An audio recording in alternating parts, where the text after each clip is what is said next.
ചൈത്ര കളക്ഷൻസിലേക്ക് സ്വാഗതം. ഇന്ന് നമ്മൾ വന്നിരിക്കുന്നത് കുറച്ച് വിത്ത് ബ്ലൗസ് സെറ്റുമുണ്ടിന്റെ കളക്ഷൻ ആയിട്ടാണ്.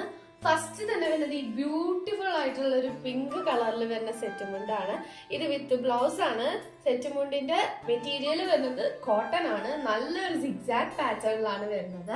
രണ്ടാമത്തെ വരുന്നത് ഇത് എന്റെ ഏറ്റവും ഫേവറേറ്റ് ആയിട്ടുള്ള ഈ ബ്ലാക്ക് ഇതാണ്. ഇതെനിക്ക് ഒത്തിരി ഇഷ്ടമായി. ഇതില് ഡോട്ട് വരുന്ന ഗോൾഡൻ പാറ്റേൺ ഒക്കെ നല്ല രസമുണ്ട്. ഒരു അടിപൊളി കോട്ടൺ മെറ്റീരിയലിൽ വരുന്ന സെറ്റുമുണ്ടാണ് അടുത്തത്. ഇനി ലാസ്റ്റത്തെ നമ്മൾ നേരത്തെ കാണിച്ച പിങ്കിന്റെ ബ്രൗൺ ആണ് വരുന്നത്. സെറ്റുമുണ്ട് വരുന്നത് പുളിയിലക്കരയല്ല, ഈ ബ്ലാക്കി കാണിച്ചതിന്റെ മെറൂൺ ഷെയ്ഡാണ് വരുന്നത്. നല്ലൊരു സെറ്റുമുണ്ടാണ്. ബ്ലൗസ് വരുന്നത് ആ പിങ്കിന്റെ മെറൂൺ കളർ. വീണ്ടും പുളിയിലക്കര സെറ്റുമുണ്ടാണ്. വിത്ത് ബ്ലൗസ് ആണ്. നല്ല തത്തമ്മ പച്ച കളറിൽ വരുന്ന വിത്ത് ബ്ലൗസ് കോട്ടൺ സെറ്റുമുണ്ടാണ്. സെയിം തന്നെ ബ്ലൂ കളറിൽ വരുന്നുണ്ട്. രണ്ട് കളേഴ്സ് എന്ത് ബ്യൂട്ടിഫുൾ ആണ് കാണാൻ നോക്കിയേ. നല്ല രസമില്ലേ? അപ്പൊ വേണ്ടവരൊക്കെ വേഗം വാങ്ങാട്ടോ.